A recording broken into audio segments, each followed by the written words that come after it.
I was adopted. I never knew my real mother.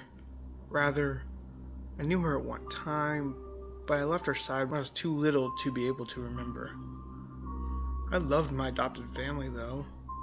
They were so kind to me. I ate well. I lived in a warm and comfortable house, and I got to stay up pretty late. Let me tell you about my family real fast. First, there's my mother. I never called her Mom or anything like that. I just called her by her first name, Janice. She didn't mind at all, though. I called her that for so long, I don't think she even noticed. Anyhow, she was a very kind woman. I think that she is the one who recommended my adoption in the first place. Sometimes I would lay my head against her in front of the television, and she would tickle my back with her nails. She was one of those Hollywood mothers. Second, there's Dad. His real name was Richard, but he never really liked me much, so I began to refer him as Dad in a desperate attempt to gain his affection. It didn't work. I think that no matter what I called him, he would never love me as much as his own child. That's understandable, so I didn't really press the matter.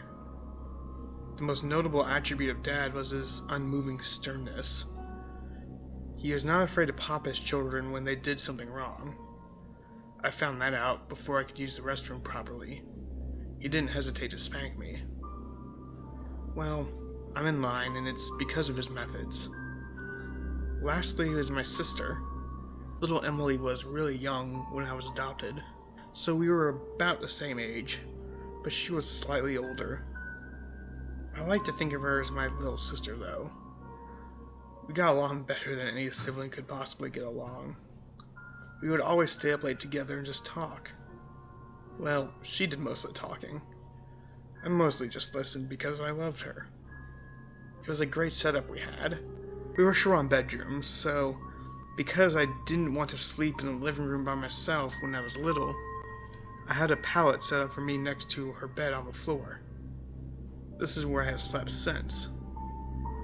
But it was cool with me because I enjoyed being with her, and I always had felt pretty protective of my little sis. Everything changed on a horrible Wednesday night. I was at home taking a nap when little Emily opened the front door. The sound of the door opening pulled me into a state of consciousness, and I walked from the room down the hall to the living room. That's when I first remembered it was Wednesday. I was never good at keeping track of what day it was. Actually, I'll just go ahead and say it. My sense of time was horrible. But nevertheless, I knew it was Wednesday because Emily had just come home from her church's youth group gathering. She walked in the front door and hugged me, and then was followed by Dad and Janice. "You have a good nap?" Janice said teasingly as she ruffled up my hair. I just shook my head away and snorted in a manner that clearly expressed that I was teasing back with her. "Don't you snort at your mother like that," my father said gruffly with authority. He shut the door behind him and hung up his coat. I was clearly joking, I growled under my breath. He must not have heard me because I didn't feel him smack me. Emily then proceeded to our room and I followed. She started telling me about her day. You know, usual teenage girl stuff. But I listened so that she would feel better. After her summary, she suggested watching TV, and I obliged, and jumped onto the couch as she was going for the remote.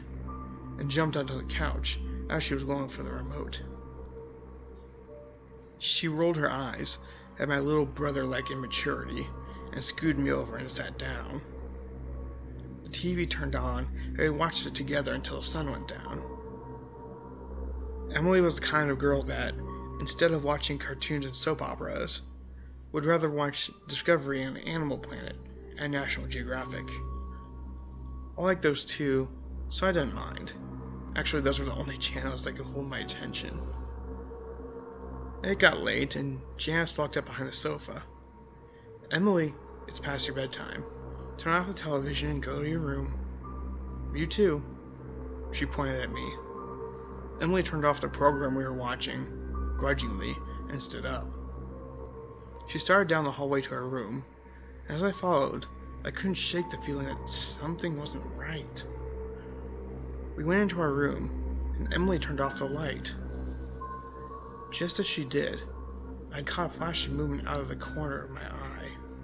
It was outside the window, but as soon as I redirected my line of sight to where the window was no longer in my peripheral vision, what it was I thought I saw was gone. I still remained alert, for my sister's sake.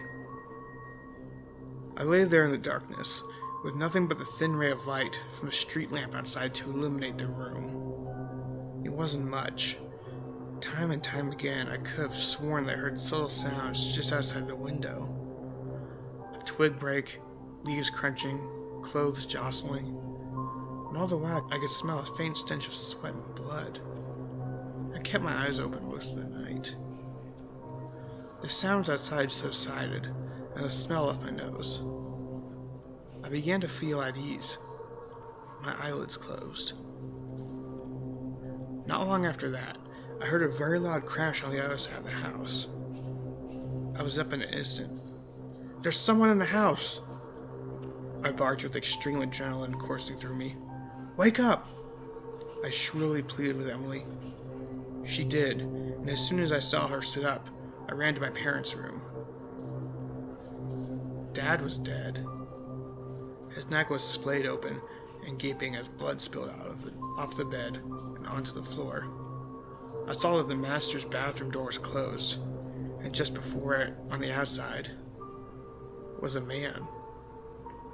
A man. I don't feel comfortable calling it that. He was very large and rugged. He turned around and saw me, and that's when I saw him accurately for the first time. I won't forget it. His eyes were large and beady and trapped with lust. He was styling a beard that was badly unkempt, with blood dripping off. His clothes were dirty and his face was cold.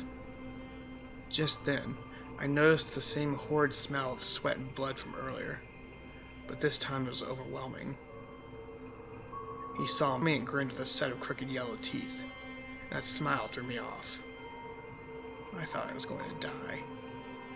But then he turned back to the bathroom door, completely unperturbed by my presence. I was terrified. I didn't know what to do. I just yelled and cried. I watched as he shouldered to the door that was Mom's only protection. I watched as he raised a large razor that he was carrying, but had obviously neglected to use properly. I watched as he sliced her open and tore her to shreds. I then heard something, the last thing I wanted to hear. It was Emily's scream coming from behind me. The large monstrosity looked up from my butchered mother and stared at my little sister. I was distraught. He stood up and quickly started walking towards us. My sister turned and ran, and I was at a loss when he bypassed me and went straight after her. Why was she still in the house? Had she not assessed the situation and run? Apparently not, and now she was dead and I was alone. I ran after them both, and I expected the man to kill her just as he did the rest of my family. But I was sadly mistaken. He grabbed her by the arm and jerked her as a way to make clear that he was in control. He dragged her through the house. I was making all the noise I could by now, hoping and praying that someone would come to my aid. He mustn't take her, not her. As he passed me, I backed against the wall and whimpered with terror. Why? He didn't respond, except by putting his free hand on my head. Good boy. He gave another crooked grin and a very cold, unnatural laugh. I followed him to the door, where he dragged my helpless sister after him. He opened it, pulled her out, and slammed it shut behind him. I am now sitting in the house with my mutilated adopted parents, shivering and whimpering with dismay.